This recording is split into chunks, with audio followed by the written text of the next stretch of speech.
Our agenda, we're going to do a little welcome. We're going to have introductions. We're going to talk about New York State and queer youth. We're going to have a panel discussion with about 4 questions, and then we're going to dive into a case study and have a discussion, Q&A, and then we'll share some resources. I just want to welcome everyone, and I want to just start by talking about how queer identifying youth and their families really do face unique challenges in navigating their identities, supports, and care.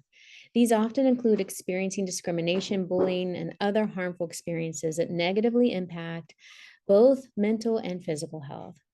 It's really important to note, though, that also queer youth are thriving and experience positive outcomes when supported by affirming environments and communities, which is why we're having this event today. Today, we have 3 queer leaders in the Hudson Valley of New York State who will educate us and share best practices for working with queer youth and their families. We will hear from each of our leaders about who they are, their lived experience, and their work. We're then going to have a panel with our leaders to discuss best practices for working with queer youth and their families. And then we'll collectively deep dive into a case study. To end, we're going to have our questions from you that you can submit along the way, and we will spend some time answering them and talk about how to effectively work with and support queer youth, queer identifying youth and their families. Our goal, our collective goal here today is to really offer the best care possible to queer youth and their families throughout New York State, and to help create affirming environments and communities for all. So to start, I'm going to pass it over to Charlie. Welcome, Charlie. Hey, good afternoon, everyone. So my name is Charlie Solodom. I serve as the Director of Programs and Services at the Hudson Valley LGBTQ+ Community Center. We're in Kingston, New York, otherwise known as the Mid-Hudson region of New York. And I bring both my personal and professional experience to this panel. I came out as a transgender man 20 years ago at the age of 19. And so I have a little bit of experience trying to navigate getting resources as a young person. But then again, it has been, it was a very different time back then for the transgender community. I received my master's of public health this past May, May of 2024 from SUNY Downstate, focusing specifically on transgender health, HIV/AIDS, and sexual health. I did my thesis on the lack of medical training for medical providers on transgender health issues. And so I have a little bit of knowledge about that system. I had the opportunity to facilitate a support group for transgender teens in Rockland County through an organization called Candle. That was actually the organization that I used to attend the queer youth programming when I was in high school. So there was a nice little circularity to that experience. And also I worked at Mount Sinai Adolescent Health Center, and my role there was to link newly diagnosed HIV positive young people into primary care. So getting them into care as soon as possible to improve their treatment outcomes. Thank you for having me. Thank you, Charlie. It's been so wonderful working with you. I'm really grateful to have you here. We'll next hear from Talise. Oh, KK, sorry, KK. Welcome, KK. KK has been with us before, everyone at CTAC, so you may remember them. Welcome. Hi, all. Thank you so much for inviting me again. I'm KK Naimul. I use all pronouns. I live in Beacon, New York. I work on my own. I work from home. I have a consulting practice where I bring all of my full self to work every day with a goal to helping organizations and people who do excellent work in their communities to be better. And part of what Collective Justice Consulting does is work hyper-locally in my own community. And so our passion project is the Queer Family Network, which is a fiscally sponsored initiative where I take all of my experience as being an out queer brown immigrant who's also non-binary and navigating the world to help families learn from my experience as well as my education and my decades of knowledge. So just to talk about that, I have over 2 decades, almost 3 decades at this point, as an organizer and activist working nationally and internationally with an anti-racist and anti-capitalist lens, predominantly in the field of gender justice, health equity, climate justice, and in general, human rights. I have 10 plus years working with children and families in the New York State foster care system in the area of substance abuse prevention and anger management. And I also have 10 plus years of experience nationally in LGBTQ plus health equity, where I've worked to build curricula to train hospitals, universities, health and human service providers all across the country on providing affirming care for racialized populations. And I'm really proud of some of the work that I've created through these initiatives. I helped create the first and only national standards on LGBTQ cultural competency trainings for health and human service providers. It was a 3-year-long project working with community leaders, researchers, and activists. And it's still available online, so it's going to be one of the resources provided in the packet. And as well, currently, I represent the Mid-Hudson Regional Council for Hate and Bias Prevention in as appointed through the governor of New York State. So there are 10 regional councils. So coming out of this session today, just know you also have resources to find out how New York State protects you. And again, I do this work because I'm a member of the queer community and because I want children and families to have resources that I did not have as I was growing up. So thank you. Thank you, KK. Welcome. So grateful to have you again.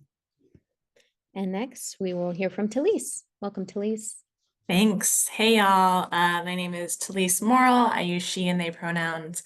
So I am the team lead for Youth Reach, which is a new program through Access Supports for Living. We serve the Hudson Valley. Specifically, we serve Orange County, Rockland County, Ulster, Sullivan, and Dutchess County. Youth Reach really serves kind of meets at this sort of vital intersection of mental health and social programming. So our program focused on suicide prevention for youth ages 15 to 24 with a specific focus on queer youth. So the way that we do that is we both provide a community drop-in space for youth that has programming that's really rooted in positive youth development, but we also go into the community and we provide mental health education of all kinds to anyone who needs it. And then we also have a really strong referrals and linkage program so that the youth who come into our space can come in and just enjoy those social programs, or they can get connected to a clinician or wraparound services or whatever support services that they're needing to really achieve their own personal goals. My career has really always centered around teenagers in a lot of different variations, always sort of kind of trying to help to clear the path for their becoming. I was very motivated at a young age by that concept of being the person you needed when you were younger.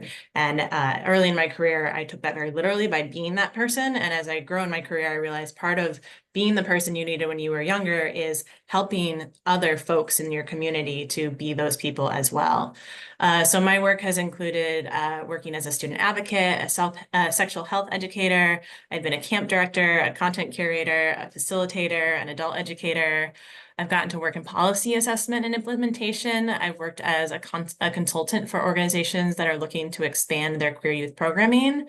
I love building curriculums for young folks, kind of connecting themes in media to mental health. And then I also really love building trainings and workshops for adults on how to work better with youth. I also was once a hairstylist a long time ago, and I specialized in gender affirming hair care. So every version of my career has always kind of come back to being drawn to supporting queer youth. My lived experience is really informed by being white. I am cisgender, but genderqueer, which we're still figuring that one out.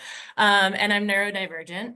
I really began to explore my own queerness later in life, really emboldened by the amazing youth that I've seen live their lives really unabashedly. I was raised in poverty and chronic trauma. And like many queer youth, I became homeless at a young age, though my homelessness was very brief and privileged. But I was also disowned by my family and community, which is a really common experience for queer youth. I'm a Southerner by birth and by choice, Florida and then North Carolina. I am now in New York, but still a Southerner. And as a young adult, I moved into an upper middle class socioeconomic status. So I think all of that informs the way I show up in my work. I also was really lucky to be surrounded by folks who really were committed to justice for all and understood that in order to get there, we had to first interrogate ourselves and our own privileges. So I name here some of my guiding voices because I am not the reason why I know these things. I've been surrounded by brilliant people and brilliant voices my own life. So I'm just going to name some of those in my community and at the larger level. Folks like Alicia Crosby, Dr. Amir Slavender, Isabel Allende, N.K. Jemison, Melanie Lasacco, Octavia Butler, Andrea Marie Brown, Alok Manone, Reverend Vanna Fox, Scott Hardinieri, Nana Grizzle, Defiance, Ohio, and Firestorm Anarchist Queer Bookstore Collective. So those are some of my guides in life, and I hope that you get to look them up and learn from them as well. I really believe that my many life experiences have made me a person really uniquely suited to meet people where they are and support folks who are in their earliest stages of learning, because we all have to start somewhere. So yeah, it's a little bit about me and the work that I do. Thank you, Talise. And thank you, everyone. I just wanted to say that hopefully that one of our goals too today is that Talise, Charlie, and KK will be a guiding voice for you all in the work that you do, because they have so much knowledge and experience, as you've heard. And so I'm just so grateful to have the opportunity to work with you all and be here with you. And also, I do want everyone to know that our entire panel is queer.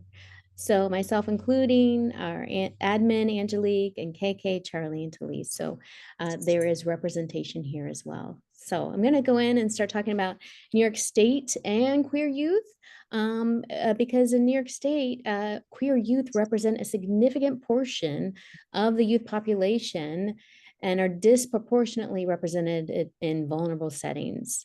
Our research suggests that queer youth make up a notable percentage of the overall youth population and are overrepresented in areas like housing and food insecurity, foster care, and even juvenile injustice systems. Mental health challenges continue to be pervasive for queer youth. So according to the Trevor Project survey in May of 2025, nearly 2/3 reported having at least one mental health diagnosis. And the most commonly reported were anxiety disorders, major depressive disorders, and attention deficit hyperactivity disorders. And we know there are also, just to piggyback on that conversation about health disparities, compared to heterosexual youth, queer youth are 2 times as likely not to have had a glass of water to drink in the last day. Chat in if you know why. Why would that be? They're less likely to have eaten breakfast, and they're less likely to have had any physical activity. Let's see if anybody's chatting in. Depressed? That could be one reason. There's some other reasons. Why is it likely that they're twice as likely not to have had a glass of water? Access, depression, worries about which bathroom to use. That's absolutely right. Yes, thank you. And then there are protections for queer youth and their families in New York State. So discrimination on the basis of gender identity or expression is against the law, covered by the human rights law, including employment, housing, places of public accommodation, and non-religious schools. This is an amazing resource that KK shared around rights that youth have. So at school, youth have the right to be safe and free from harassment and bullying.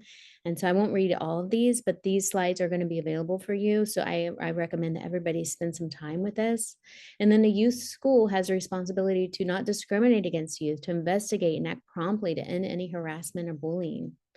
Create an environment free from gender stereotypes in which youth are allowed to be themselves, etc. I see some other chats coming in. Okay. And then I did find this, New York State Office of Mental Health really does support queer youth. They supported this event, and they support all of the events that we do around trans youth and queer youth and families. We actually are excited to announce in the future, we're going to be bringing a treatment called Affirm Youth. to the field, so stay tuned for that.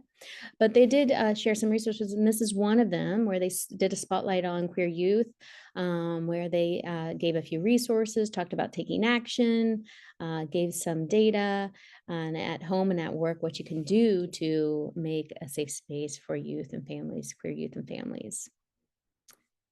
I'm going to pass this on to KK. Now we're going to center this, like, why does this conversation matter? Thank you so much, Kara. So this diagram is one that we use to talk about all the different ways in which an individual experiences their lives and the environments that they navigate. And so it is based on Bronfenbrenner's ecological model, which talks about the different interconnected systems that we navigate in our development, so over time and also through location. And this conversation matters because when you're talking about populations that experience prejudice, discrimination, or any sort of negative language, we internalize those. And then it shows up in the ways in which we think about ourselves, the ways in which we value our very existence and our self-esteem. And then that also impacts how we interact with other people, our ability to trust folks, the ability to feel safe in certain environments, the ways in which we may navigate spaces being hypervigilant.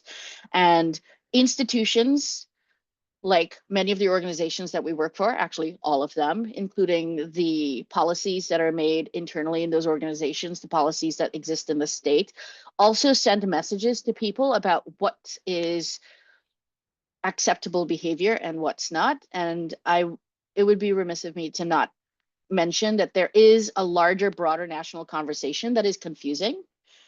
And part of this presentation is to talk about the ways in which we can protect and build resilience in our youth so they can navigate those very difficult conversations that are happening, and also rest in the secure knowledge that New York State has protections that protect LGBTQ plus people. And as New York State has stated in the last few months, they stand by those protections, and they're continuously providing resources to demonstrate to providers like yourselves on how to follow through with those protections to give the best care to youth and families. And so this conversation matters because right now, as a community, LGBTQ plus youth are struggling because of all of these different ecological systems that they exist in and the many toxic misinformation that is just in the ether. And so just know that this is a resource. This entire presentation is a resource for you to understand how to address all of those ecological systems and support our youth and their families.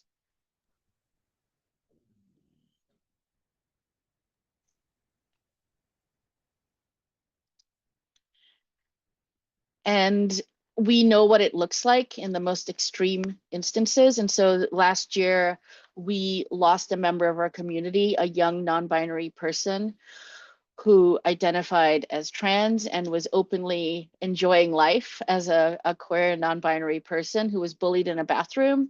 And some of those systems that existed refused to treat it seriously.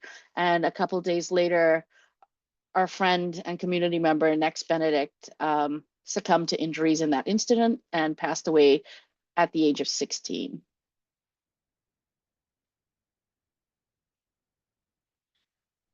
And to bring it even closer home, I live in Dutchess County. I organize in Dutchess County, and this is a timeline of events happening in a school district 10 minutes from my house.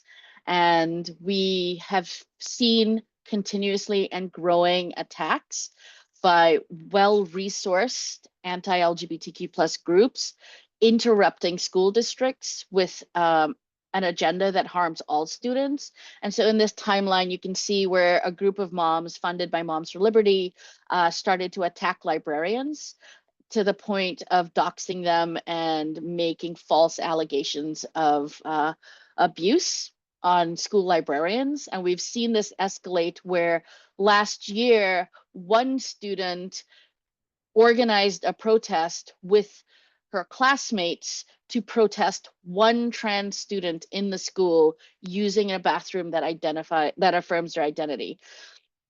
We know that that student who has been the target of that action is no longer attending that school and is homeschooling.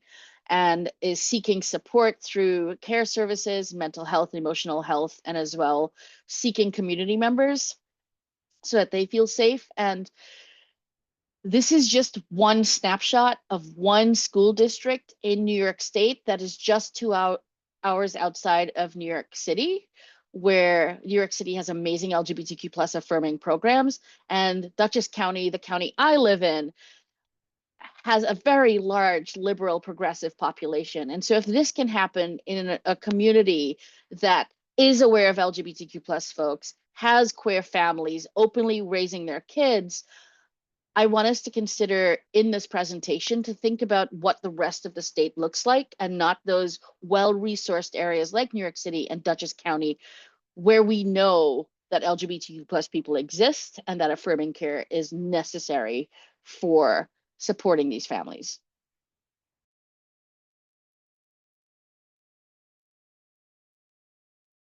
Thank you, KK. That was important level setting. And you know, some youth that you all work with may be homeschooled, but many of them are attached to school districts throughout the state. So we thought that was an important example to share. We're going to move into our panel discussion. We've identified some questions that we want to, I want to ask our leaders here.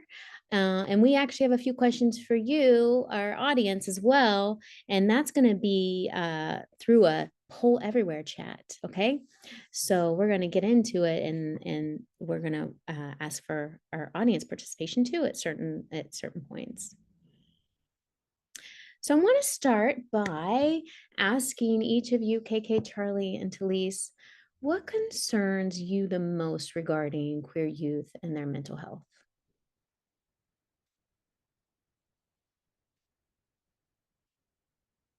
Who wants to go first? I could get Charlie? started. Yeah, sure. So, given my experience of coming out when I was young, when I was a teenager, and thinking about the lack of resources that existed when I was coming out, a lot of the strife that I experienced around my gender identity had to do with not being able to see much of a future for myself in the communities that I was a part of. I was in college in Boston, and there was not really the robust trans community that you see today. And so, thinking about my future, I didn't necessarily I didn't have any examples of what that might look like. I think that, having one thing that we need to focus on in the queer community and communities at large is talking about, like, where can we find positive role models for queer young people? How can we connect intergenerationally between young people and adults that they can see their future in, and that they can see joyful thriving experiences of. I think that it's very we can't really imagine, young people can't really imagine what might be in store for them if they don't have examples of that. So thinking about, taking, adults that are role models in the community, and also just exposure to adults that are queer identified, just having those examples, and getting those that experience of seeing somebody that has walked the path that you might walk, has seen, it is really a powerful experience for young people. We've seen that, the presence of adults, that queer identified adults, affirming adults in a young person's life, can drastically reduce their experiences of suicidality. We've seen that, these examples can be a really life-saving for young people, and it can really impact how they're able to show up in their lives. So I mostly think about, connecting young people to community, and connecting young people to folks that share their identities and lived experience. Thanks, Charlie. So some of your concerns sound like they're around isolation and lack of representation and lack of community. Do you agree with that, KK and Talise? Yeah, I Yeah, think, go ahead. sorry. Okay.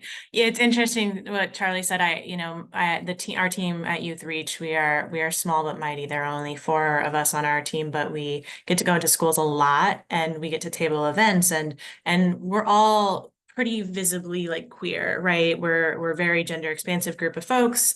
A lot of our staff are identify as trans or gender expansive in different ways.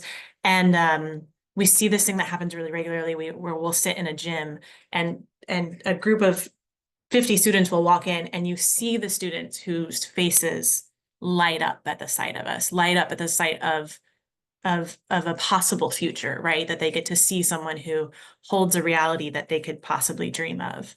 So I think that is definitely something that is really important. And I know when I was thinking about this question of, what is my biggest concern around mental health for queer youth, and it's really hard to land on one thing. So I was thinking about right now, I think there is this concerning growing lack of like representation and safety in schools. I think schools have often been this really safe place for queer youth if they don't have homes that are safe and affirming for them. And I think, unfortunately, because of our current climate, right, we're seeing a lot of this sort of preemptive censoring. So the schools are removing things that they used to have so that those kids had that chance to have a place that was safe. So people are removing pronouns from their email signatures, people are removing flags, people are people are afraid. And so I think there's less and less of this safety and this kind of safe place to go to. And then I also think the thing that we're seeing with that sort of increased preemptive censoring, as as I'll name it, is like all of this internalized messaging that they're receiving too, which is that their identity is something to have to work around, that their identity is something to be ashamed of or to be overly concerned or overly cautious of. And so even in those spaces where maybe there are people who are trying to be supportive of queer youth, they're still hearing those conversations about like, well, we need to be mindful of this and this.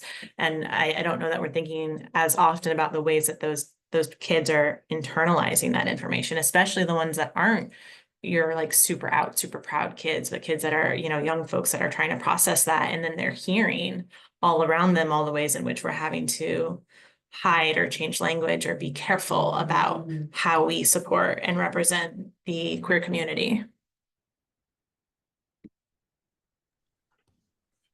Thank you, Talise. Yeah, I just want to add, like, I don't think we're going to have different reasons about why we're worried or caring for the mental health of queer young people, or even people who are just perceived to be queer.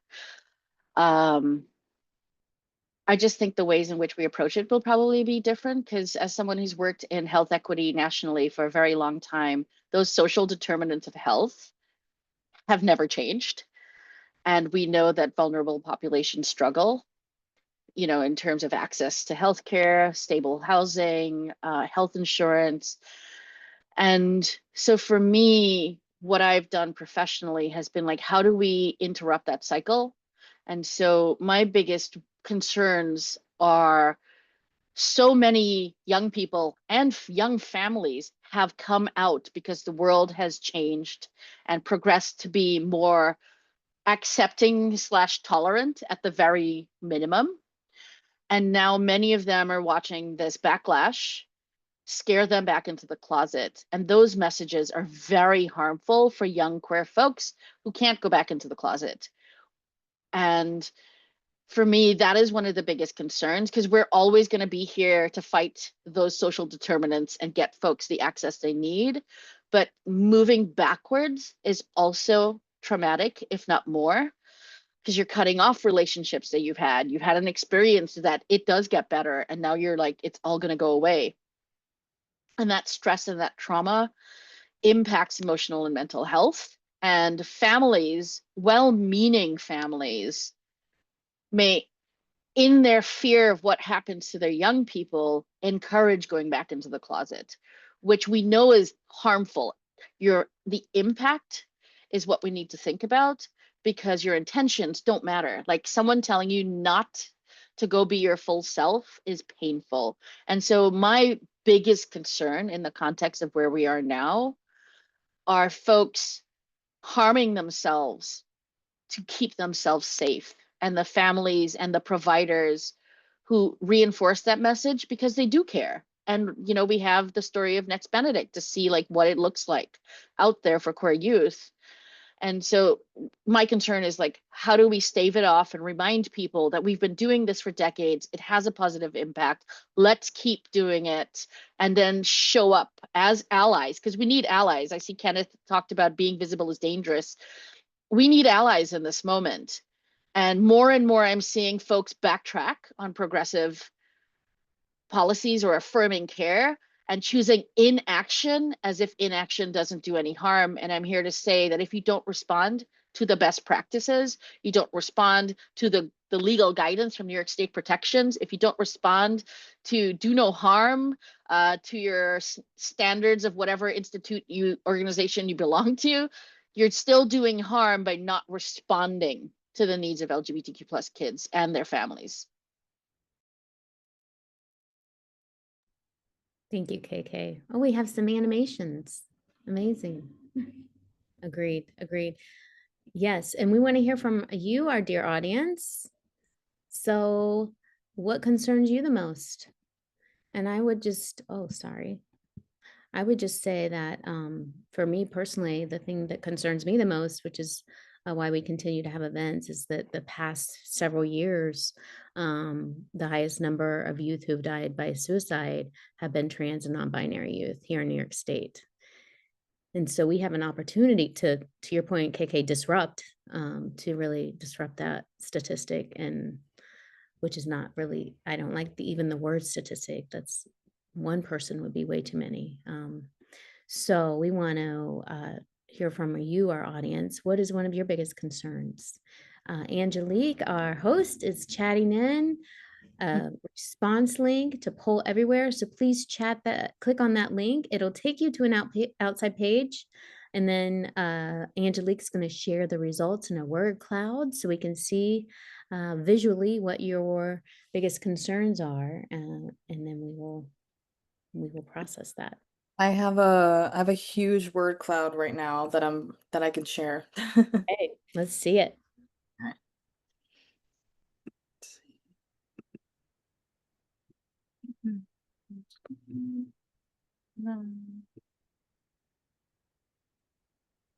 Okay.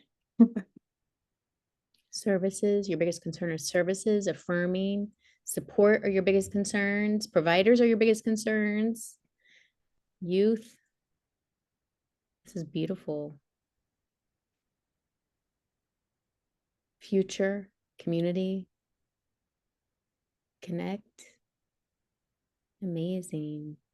Access, knowledge. Thank you. All right. Right. And also you can chat in. If the link's not working for you, you could just chat in and we'll see your chat. Sorry. Also, we may be at capacity if it's not working. So sorry about that. Thank you. Any other thoughts? Social media is impacting homophobic parents, causing greater fear mongering. Thank you, Austin. Social media. What may be concerning is how we continue to take relentless action in suicide and homicide prevention because these feelings are invisible and the discussions around these topics can be very sensitive. Any best practices in guiding those discussions towards support? Sounds like you're looking for some guidance, Nicholas. Thank you. Christine's chatting in, youth who are fearful and feeling unsupported. Yep. That seems to be the theme in all of our responses: lack of community, family understanding, and acceptance. Oh. Thanks, Claire. Okay, panelists, any thoughts about our word cloud?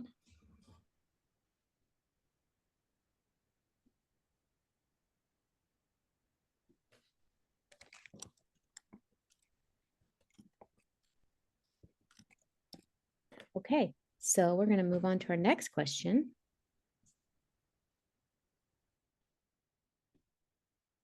Our next question is, Oh, before we do that, I wanted to share some things. It's a little wonky with these slides. I apologize. Bear with me. So just as a follow-up there, one of our panelists was going to talk about this. Yeah, so I think that family rejection did come up a lot in this, and it sounds like people are asking for support on how to have those conversations with families. So we'll get into that a little more. But these are some of the statistics that we know, right? That family rejection really sets up LGBTQ youth for a lifetime of trauma, and it has a really direct negative impact on their health. Um, Families that are not supportive of their youth and reject them, those youth are 4 times more likely to attempt suicide. We see higher rates of substance use. We see higher rates of dying alone, of becoming homeless, of getting into dangerous and coercive sex work. A lot of times when we're talking to these families, this is actually the place to start. I know this is going to be in our resources, but one of my favorite resources to share is an organization called Family Acceptance Project. And their whole thing is there are families that are maybe never going to be fully affirming of their youth. We know those families typically don't want their child to die. And that is actually where you start in that conversation with parents is, I know this is hard for you. I know you're not sure if this aligns with your values or your background, your community, but you don't want your kid to die. You don't want your kid to develop substance addiction. You don't want your kid to experience severe depression. So let's start there. Let's start with figuring out how you can support your child and not losing them in that way. So more of these statistics, right? We know that a lot of LGBTQ plus youth don't feel safe. So thinking about that, they're exhausted. If you think about it, trying to exist every single day and hiding who you are, right? That is exhausting. It also is going to develop some really deeply embedded, implicit, or internalized bias against yourself. 50% of trans people have experienced family rejection. We know these youth are experiencing depression. They're hypervigilant, right? They're having to be on high alert of how they show up in the world. And they're distracted because, again, if you're having to navigate every day trying to hide who you are, you're going to be exhausted. You're going to be distracted. You're not going to be able to focus on the things a teenager or a young adult is supposed to be focusing on. Thanks, Talise. We're going to move into our second question for our panelists. Please share an example of how you have supported a queer youth and their family.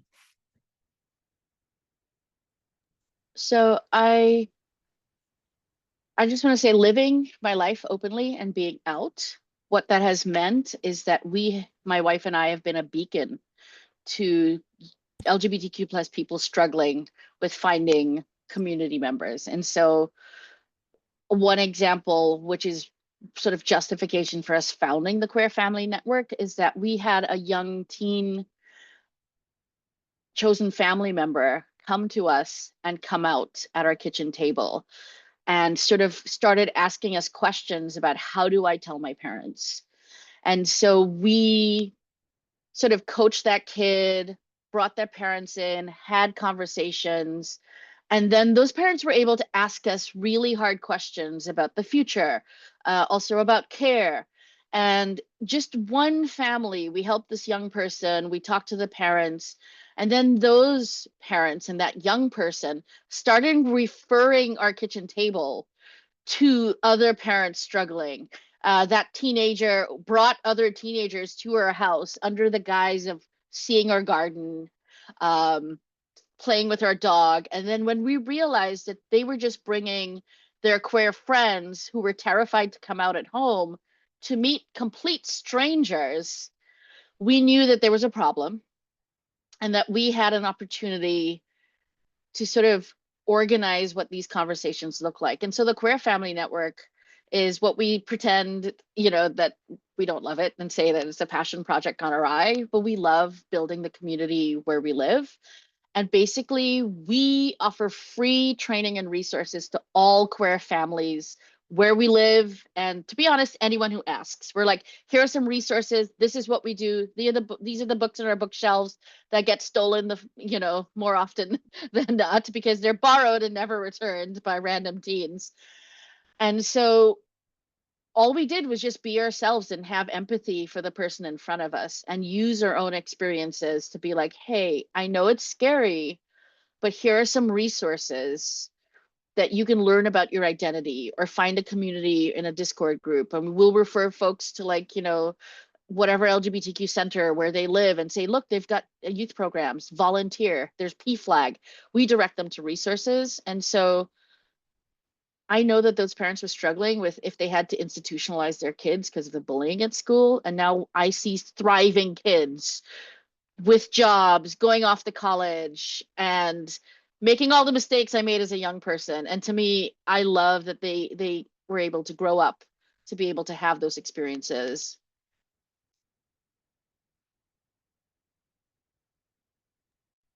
Thank you, KK.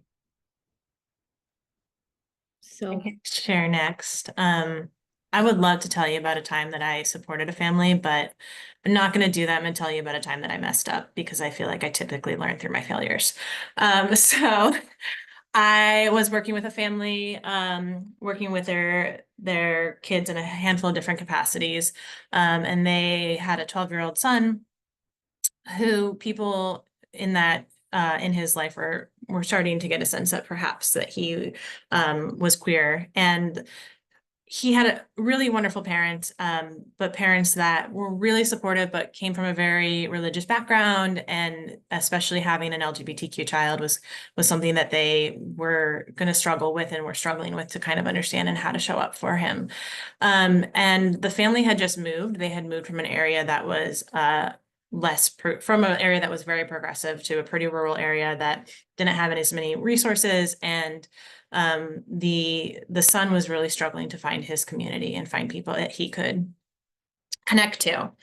And so I was meeting with the family one time and started talking to the son. And I kind of said, I was like, I hear there's a youth LGBTQ center in this area. And, those kids tend to be really cool and maybe the type of kids that you would want to hang out with. And he was like, yeah, he's like, I would really like that. And kind of sat there and shared that with him while mom was sitting next to us. And after I followed up and I shared with mom the information about the youth center, and she seemed appreciative, but not super engaged. And later on, I reached out again, kind of offered her some opportunities for things to send him to, and she didn't really take me up on it.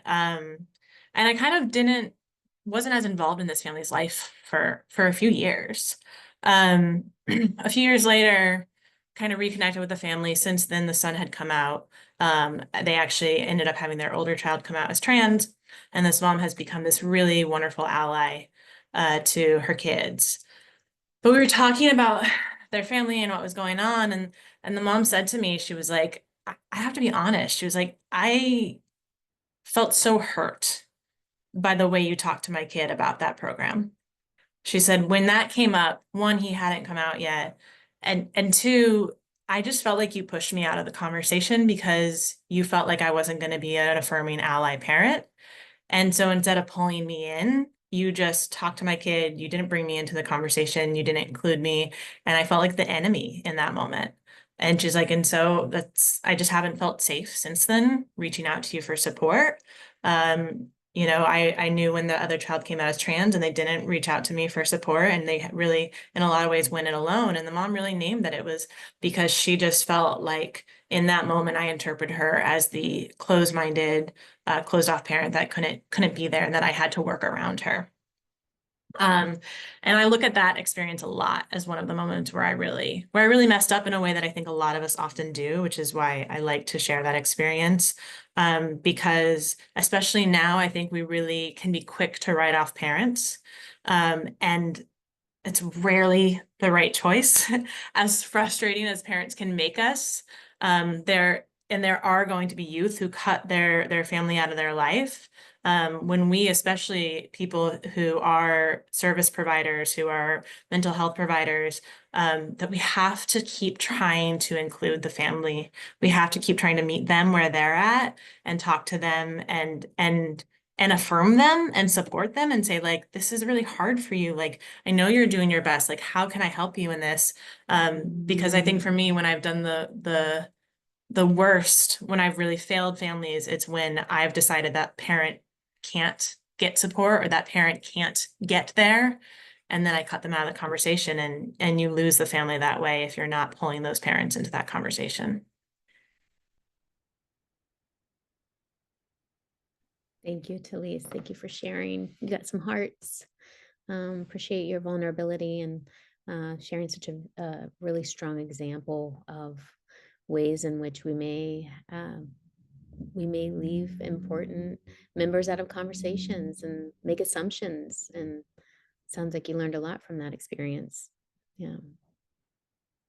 Thank you. Charlie, do you have an example you want to share? Sure, yeah. So, being in the community center setting, we're sort of seen as this hub for people to get connected to other people, get connected to resources, and find a safe environment, become a safe environment for young people to exist in. And we get contacted by a lot of families. I'm thinking one in particular where a grandparent reached out to us. This grandparent was queer identified, part of the queer community, but had a grandchild who, there were two grandchildren, they were twins. One of them was more outgoing, more gregarious than the other. And the other young person, who's the one we ended up working with more often, was very isolated, had to go to homeschool, was very socially awkward and closed off to a lot of people. And so this grandparent reached out to us and said, hey, I really need some support in getting this young person comfortable in social settings and interacting with other people. And so they started to attend our youth group, which is a drop-in group that meets at our community center in the library, which, first of all, like, the library of our community center is really, we have the benefit of being one of the oldest LGBTQ focused book collections in the Hudson Valley, maybe in the state. And so, having a young person be in that environment where they're sort of surrounded by media that represents their experience or that they can identify with, has been very powerful. But one thing that, I keep going back to the concept of role models and building community in that way. But, one thing that this young person ended up telling the group facilitator of this group was, I have never met a trans grown-up before. I have never been shared space with somebody who has walked this path. And, I think that one of the benefits of being in a queer community center, sort of what, like, Talise was mentioning earlier, is that, these young people seek out this staff that they feel like are visibly friend-shaped, they're visibly somebody that they can see and identify with. And half of our staff at the LGBTQ Center is trans identified, and so we had the opportunity to have this young person exist in this space where trans and gender nonconforming people are the dominant culture. And that really seemed like it was a shift in their perspective. This young person, now I come into that youth group, I can't get, that this young person is just chatting up a storm about their special interests and about, what they're into. And it's just such a delight to see the progression of somebody who is just so closed off, and so isolated, to then blossom in an environment where, where transness is the norm. Thank you, Charlie. Thank you so much for sharing. KK, you wanted to add something? Yes, I don't think we cover this in the rest of the presentation, but Talise and Charlie, you both bring up some excellent points about family rejection. And many of us are focused on the queer youth, and we don't really consider what family rejection might look like. And it's not the worst, often the worst case scenario of like, get out of my home and don't come back.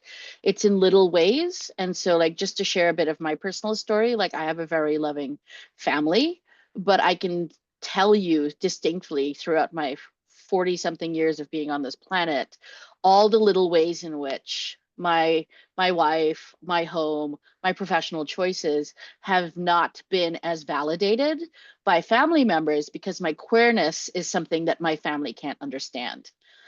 And so with Talise talking about working with the parent and trying to understand their perspective, for many young people, including all of us who are adults, when your own core family connections, the people the household you've been birthed into in whatever way, can't quite see you and hold you, even with misunderstanding, it is a kind of family rejection. And our quickness to remove young people from their homes cements more family rejection because they're now navigating spaces where they think their family's not there for them. And so we're compounding an issue. And so use your professional discrimination, understand the communities you're in, and have conversations. Like, it is part of child development for teenagers to not care about what their parents think. It is also part of chemical development in the brain to rage out against your parents and authority figures.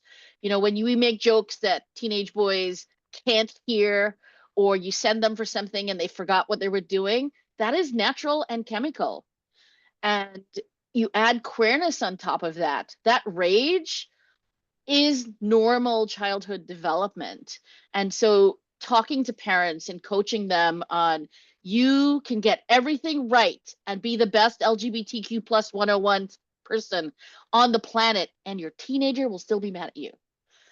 And doing that kind of work reduces that conflict and that friction. And so like child development, you've done all the courses, apply it to your work, understand the context of a teenager parent or caregiver dynamic, because our youth are still youth. They're not just queer. They're still teenagers who don't want their mom and dad knowing who all their friends are, or their grandparents, or their step parents, or their two dads, or their two moms. And so like, these aren't alien populations. These are just teens. They're young adults who can buy a gun, join the army, and you won't let them make decisions.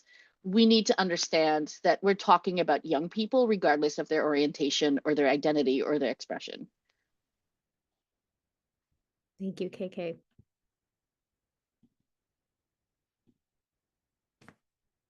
We're going to continue this with some talking about how to build trust in you as providers. Yeah, so, these are just some starting places. The first is partnering with LGBTQ groups that already exist. You don't have to reinvent the wheel. There are already so many people out there creating great content, great training, great programs. And so if you are a provider and you're trying to figure out how to create these spaces and how to build trust, start by reaching out to the people that you can learn from. Making sure that you are promoting your programs, your events through all sorts of channels, right? And then especially if there are LGBTQ media channels, whether that's your Instagram or, in our area, there's a calendar of events where it's kind of all of the queer events in the Hudson Valley. And so sometimes that too means in your organization having to be creative, having to be the person who's like, hey, there's this whole chunk of folks that we're missing. Let's figure out how to reach them. And then creating materials that really are reflecting that community you serve, kind of just getting a sense of who you're actually working with. And then for sure in your organization that you should be using professional development around LGBTQ issues, right? Like we know things like the NSASW standard, like the code of ethics includes that cultural competency. And so especially if you are a straight ally and you're wanting to work with LGBTQ folks and create programming, that, this should not be the one event that you're attending every couple of years, but that you yourself are constantly immersing in that learning yourself. And then, making sure that you have your guides, your leaders in your field that you can learn from. Just like we all have our own lived experiences, and our lived experiences are going to make us the experts in our fields, or then we also bring in our research and our background. Like you know these people in your world, reaching out to them and learning from them.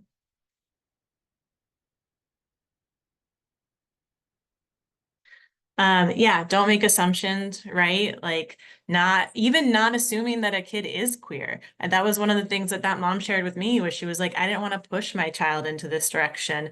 And so there's sort of this thing, right? This idea of when you clock a queer person, suddenly you're doing a pronoun circle, right? Like then that's a great sentiment, but those things should really be embedded into all of your practice, right? That you are working from an LGBTQ inclusive lens all the time. You're always normalizing, introducing yourself with pronouns. You're always normalizing removing gendered language. That's just part of your practice. And then including that in how you introduce yourself, especially if you're not a queer person, because that normalizes it for all sorts of folks. And then, yeah, we're all going to messing up, acknowledging it, moving on, promising to do better, are just some of those really like starting places on building that trust and making sure that not just that queer youth know that you're a safe space, but that you actually are. Because a lot of times folks want to be a supportive, safe person for a queer young person, but they haven't done the work to be that.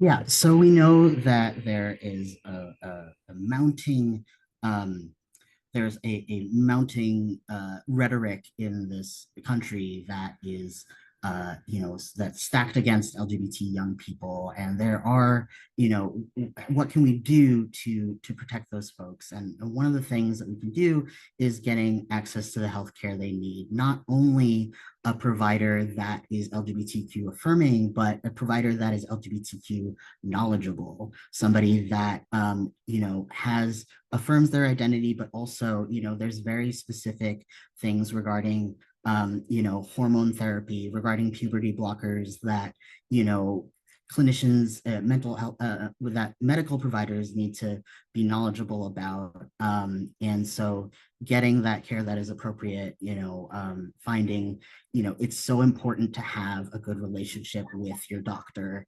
to be as honest and forthright to get the best medical care you possibly can. So having, that relationship is really crucial. A lot of the support that I've seen families get have been from affirming providers, pediatricians that understand these issues and are able to sort of navigate these conversations. Letting the young person express their gender the way that they want to. I mean, I think that this goes back to sort of what KK was saying about how, young people's development, you want young people to come into an identity and express themselves and explore things, in any circumstance, but particularly with regard to their identity or their appearance, when it comes to young people, queer young people. Having supportive adults in their lives. I mentioned this a little bit during my story about that family that I've been working with is have, the the grandparent in that situation and the parents were both very supportive, but they also didn't have everything they needed to support their young person. So having the adults in their lives, but also creating opportunities for connecting with other adults, LGBTQ role models, being able to use their chosen names and pronouns. And this is sort of like everywhere that they are existing. So home, work, and school, having continuity of that name and pronoun is really important for identity development, because what we can see is that sometimes a young person will they'll be out at school but not necessarily at home, or they'll be able to talk to their parents about their gender or sexuality, but the school administration is not necessarily on board. And so having that through line of being able to show up as they are, in every milieu that makes sense to them, that feels safe to them. Having a school that has supportive policies, particularly with regard to bathroom access. We're going to talk a little bit about a case study that, this comes into play, but, young people, the bathroom is such a base need that, is if your young person can't go to the bathroom, then it's going to affect their learning, it's going to affect their development. And, in addition to, having the bullying aspect of that, it detracts from their ability to develop and learn. I mentioned again about the doctors, but having an informed doctor is really crucial. And again, having exposure, seeing examples of LGBTQ adults that aren't all about how hard it is to be an LGBTQ person, but how joyful it is to be an LGBTQ person, how expansively they can show up in their lives and sort of explore different possibilities because they are affirmed in their experience, and being able to see that and have that reflected to a young person is so important.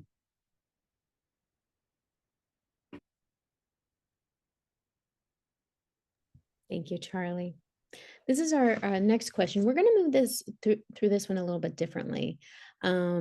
If one of our panelists wants to share how they've supported an organization, and then we're going to go through some ways to help an organization. But I'll stop here and ask for one of you to share how you've supported an organization. Just as a reminder, you will have Talise and Charlie and KK's information. They all support organizations in a number of ways. And could be a support to your organization, but I'll just ask for one person to share them. We're going to go through ways that we can support organizations as a whole. I just want to plug my work. That's how I feel. Well, I spent many years in health equity designing curricula, and every one of these amazing panelists has a training to deploy at an organization and work with health and human service providers. And so how I've supported them is like, one, I helped break those national standards, but then I'm really proud to say I've trained like at least half of the hospitals in New York State on LGBTQ plus affirming care. And it's only been done once. You should be doing this kind of training every year, looking at new studies, getting the research, talking to LGBTQ plus peers. We are a well-resourced state, and there's so much research out there that's giving us best practices. And I know right now it's kind of hard to understand the misinformation because our standards for this kind of information used to come from the CDC or the Health and Human Services Federal Office. But you have so many rich colleagues who have been doing this work, writing articles that live in New York State. We will share some of them. But how I've supported organizations is by being present, making all of our tools free. We provide free trainings to every family that comes to us. I figured it out. I've been paid with cookies. It's a passion project because we are members of the community. And I know if you write to Lise or Kara or Charlie, they will just give you a list of resources on what you can do to develop a training. And also hire queer people. Hire queer people who is their business to talk about queer best practices in serving your communities. And I don't mean tokenizing the one queer person who works in your department. I've gone to school for this. Charlie's gone to school for this. Talisa's gone to school for this. Kara's gone to school for this. We have honed our skills and our knowledge to be able to provide the best information to protect ourselves and our communities. Thank you, KK. So let's go through some of these things as a group, collectively. Ways to help organizations and your ability to support queer youth and their families. Awesome. Yeah, so, there's a lot of ways to support queer youth as an organization. This stuff is all great, and I'm going to back up and say, these things need to be done before you start implementing queer programming. I think so often we see because there's so much hurt in the world, right? We tend to be super reactive. And so we see things going on and we want to create programming, we want to create options and start serving queer youth. And a lot of my work has been being brought into organizations and doing consultations. And a lot of times I come in and there's sort of a pause of like, this is amazing, but you don't actually have staff yet who know how to work with queer youth. So let's start there. And so it's really starting again with what you're doing in your space and working on your team and working in your organization before you move towards sort of this outward facing programming, right? So I think KK said this earlier, but being very clearly out and open and supportive of the LGBTQ community, that you're not just someone that when it comes up, maybe you're like, oh yeah, I'm an ally, but that you are as clearly supportive and that's core to your work is really huge. So those visual cues are great, right? A rainbow flag, a safe space sticker, posters, the Family Acceptance Project that I referred to before, all they actually do is create posters. And I don't say all like that's bad. It's my favorite thing that they do is they create these really baseline posters of here's what you shouldn't do. Here's what you should do. Having magazines, having things out with LGBTQ plus content, having brochures, having materials, not having things just available for when a queer youth shows up, but having that space really affirming right when folks walk in. And then absolutely a non-discrimination statement is key. This is an example of an intake form. Really thinking about your intake forms is really a big thing too. This is just a piece of it. But if you think about a person walking in and sitting down in an office and the first thing they're handed is that intake form, right? If they sit at that, they look at that intake form and immediately they're having to minimize their identity in that intake form, it's giving them that immediate signal that it's not a safe place. And so really assessing your intake forms, thinking about how to make sure that they are inclusive to all sorts of identities. And then also once you do that, making sure that people are following up on that intake form, right? So if you have this great intake form and then someone still walks out and calls someone by their dead name, defeats the purpose of the intake form. And so a lot of it is organizationally starting with how you're signaling what those earliest interactions look like, and then really thinking about how to make them more inclusive to all sorts of genders and sexualities and identities.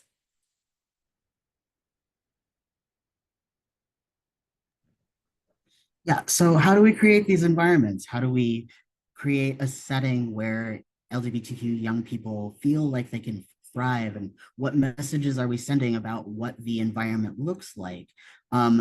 Bathroom policies can be so influential as far as, you know, just a place where that young person knows that their baseline needs can get met. They know that they don't have to manage their water intake because they don't want to go to the bathroom, or because they are, you know, because there's not a place for them to go.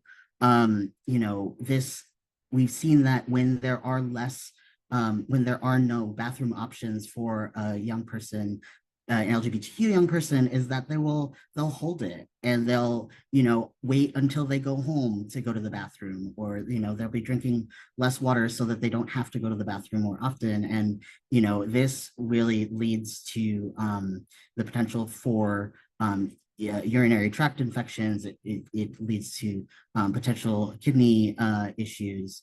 And so, you know, we really want to make sure that the bathroom situation is something that a young person, an LGBTQ young person, can access. And so, you know, again, you know, you want to form a working group. So you want to create a group where it is their specific duty to create these environments. And you're going to want to involve as many stakeholders as you possibly can, but, you know, to earlier points, you want to involve as many members of the queer community and as many members of the community that is being affected in your planning, in your working group. So, you know, including families, including young people, including help to inform what the programming ends up looking like, what the environment ends up looking like.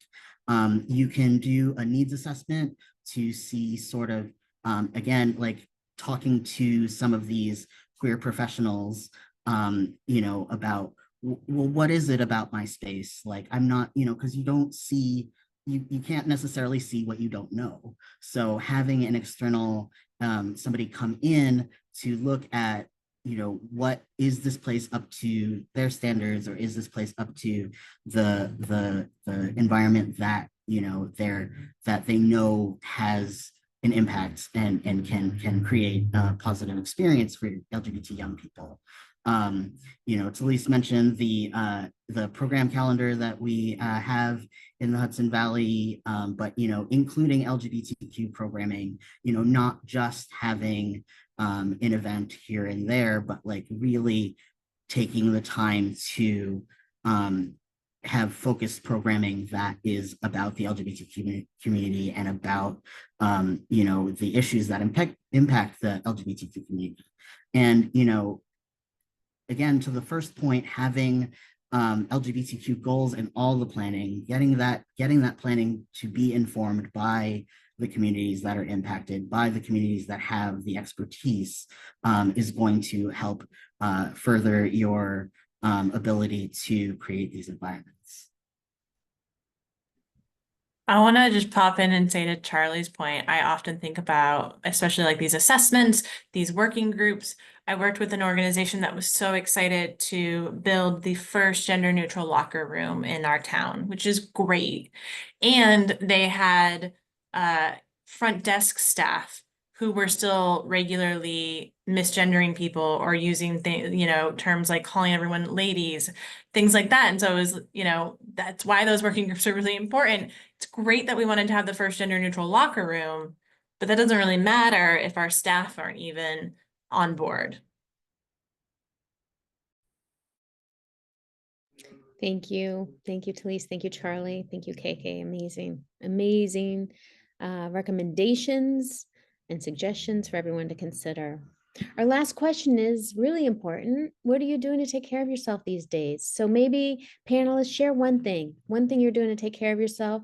And then we have another poll everywhere. Angelique will put in the chat for you all to also answer, our dear audience.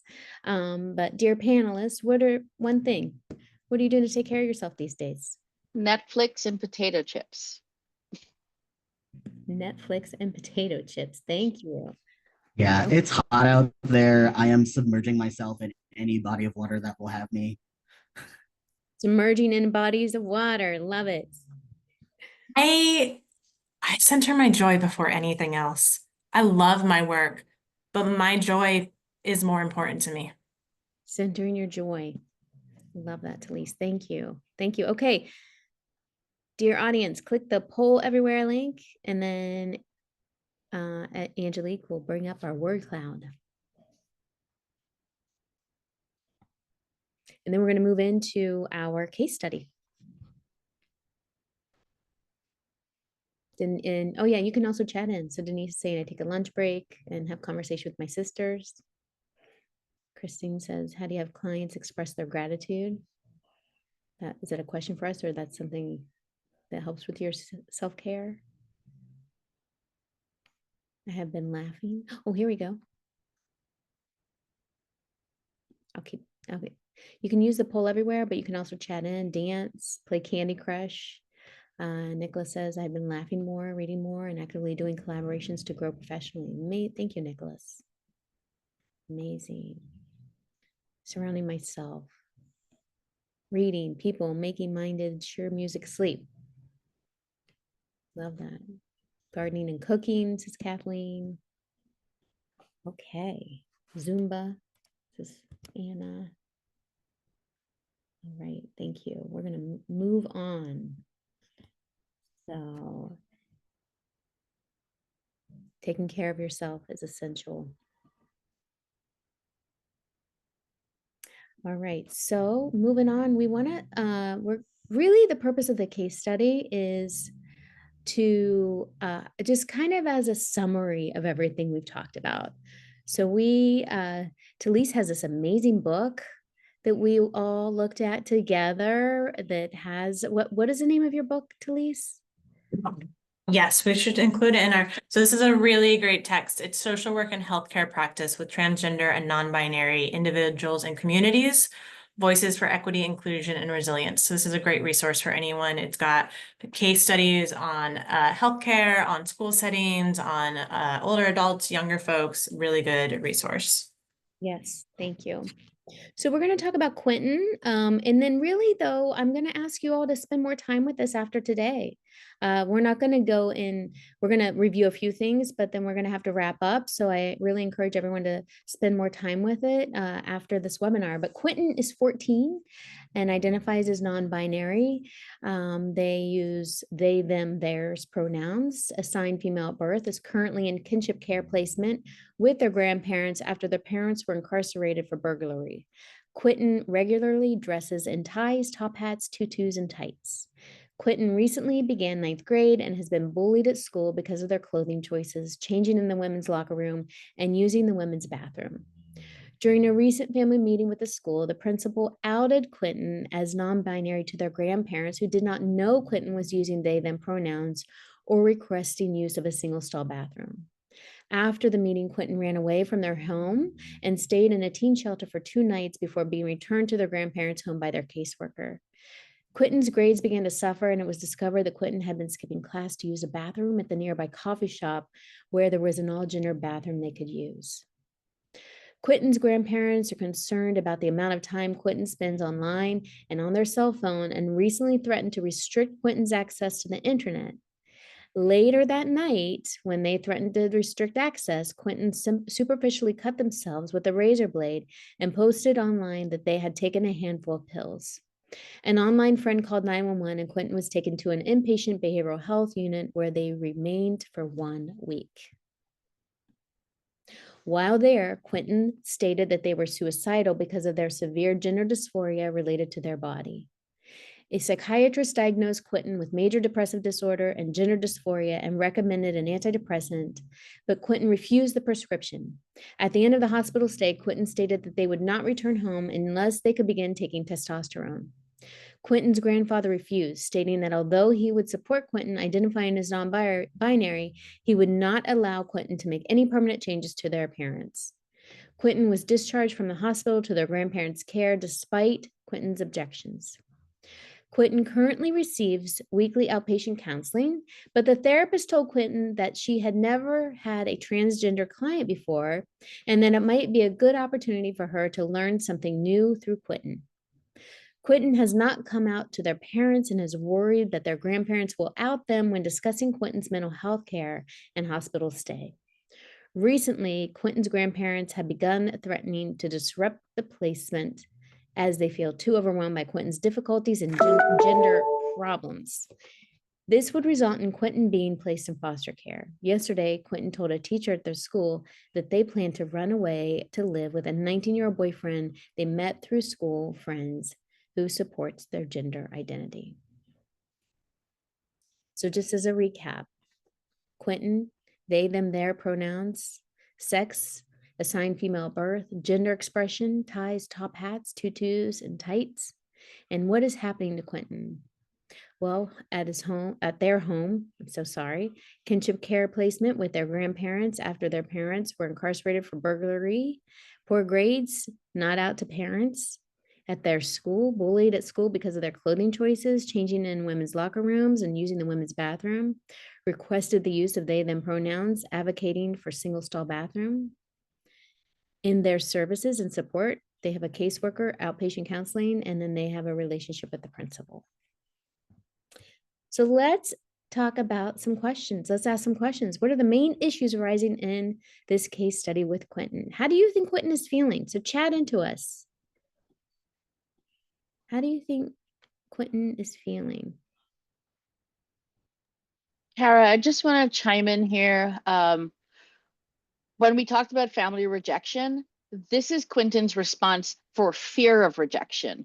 And so you're watching Quentin run away from home and also so terrified when their the principal outed them to the grandparents, that the grandparents will out them to the parents who are incarcerated. And so when we talk about family rejection, we're also looking at like how terrifying it is to be out. And just, you know, in case anyone didn't catch that nuance, like fear of being outed has instigated a lot of these behaviors, in addition to the bullying and the other experiences they're having at home and school and in the services that are there to support Quentin. Yep. Thank you. I see a lot of people chatting in, terrified, angry, confused, overwhelmed, alone, misunderstood, unaccepted, and sad. And thank you, Jackie, about the therapist comment. It's not Quentin's job to teach the therapist. Thank you for stating that. What do you think Quentin needs right now? I find it really interesting too, reading about Quentin, and thinking about what Quentin might be feeling, what they need. There's so little focus on like what Quentin loves, what is making Quentin happy, what are the ways in which Quentin feels like their fullest self. And I think that a lot of times kids like Quentin, in those moments when their gender identity is being rejected, and then they have these responses, right, that are rooted in that rejection, where they self-harm, things happen, and then they end up being treated like this mental health case, right? Which they are. Their mental health is not well. We know that, but also we're really ignoring any amount of like, yeah, that Quentin is just a normal kid who's reacting to being rejected, to having their entire identity told it's not right. And we're not getting to pour into Quentin, getting to like love the things they love about themselves and be that beautiful tutu wearing person. Yeah. How do we support Quentin? Thing that's really important here is that we're not sure where Quentin or their family is getting their information about transgender medical care. So, you know, it might be that they're getting it online or they're getting it from friends. But this is a situation where the pediatrician can be really crucial in providing that health education, both to Quentin and their grandparents. It seems that the grandparents are very scared of, you know, permanent changes to this young person, but they might not be aware of things like puberty blockers, wherein, you know, the puberty is delayed via medication till, you know, a point at which the young person or their family is more ready to make more permanent decisions. But puberty blockers are reversible to an extent. They delay the puberty, but as soon as that young person goes off that medication, they can resume a, you know, normal puberty. And so, you know, it really is a matter of informing the grandparents that there are options that may be beyond what they have been exposed to or what they have learned about. Thank you. So we know we want to support Quentin. Perhaps we can collaborate with a pediatrician with permission. And we do want to support their grandparents as well. There's some education that could be helpful. There's psychoeducation. There's medical education, right? And what do we think of Quentin's therapist comments?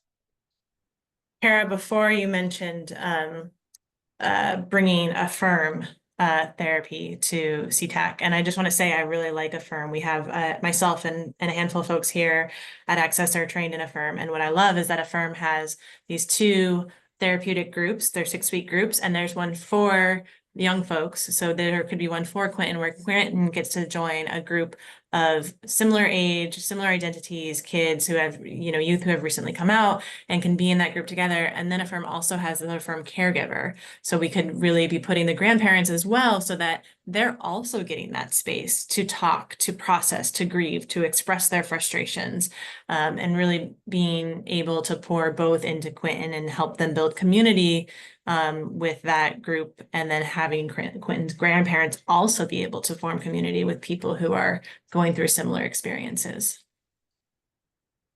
Thank you. I know we didn't get to spend a lot of time with Quentin. We have to wrap up. But please spend some more time with Quentin. These slides will be posted on our website within 2 days. And we do have, I know we want to do at least get to a few of your questions. And we're going to wrap up as we move on. So even I think what Quentin has illustrated, as well as our earlier conversation, that even faced with potential rejection and a lifetime of discrimination, many LGBTQ plus and queer people choose to come out. So when we talk about coming out, it's always from the perspective of the queer person, but we need to understand that coming out is how we find community. It is how we find people to be our chosen family if the families we're born into aren't safe spaces for us. And it is a lifelong process. People have to come out every single time they meet someone new. A story I share is my wife and I love some of our local restaurants. We've been going there for years. We've seen people's kids grow up. And now we are struggling with, do we need to come out to the place we pick up takeout because they keep calling us friends? And that's not fair to them. We've built a nurturing relationship with these folks, and we are in the closet with our takeout restaurant. And it's ridiculous because straight cisgender folks don't need to come out. We treat heterosexual cis folks as the norm, which we know LGBTQ plus people have existed in every culture and throughout history. And so when we talk about coming out, one way you can really, really help folks, and Kara, next slide, is to come out as LGBTQ plus friendly, because it helps us improve our mental health, our physical health. We want to be in spaces that see all of us. I want to tell you what happened last weekend with my partner. I want to talk to the doctor about what's happening to my body and who I'm engaging in activities with my body with, because I want you to provide me with the best care possible. I want to complain about things happening in a toxic relationship that may be a same-sex relationship. And so we ask that you as organizations prioritize coming out as LGBTQ friendly. And I think Talise made an excellent point. Don't start doing that because you're about to introduce a program. You should have been doing this 10 years ago. There's enough resources and standards of care for you to start having conversations about this. Next slide, Kara. And representation is important. If you have a queer program and you say you're serving LGBTQ plus youth, families, adults, are you hiring from LGBTQ plus communities to talk about and talk to community members? We know that folks thrive in spaces where they feel seen and they feel like they belong. Like, we've gone past the need for inclusion. We need to talk about people belonging. And so representation is important. And we need to see ourselves in the people who provide care to us and not just the people that need help. Next slide. Because it is dire. This is New York State in 2025. In February, we lost a trans member of our community in New York State, one of the few states in this country that has very strong LGBTQ plus protections.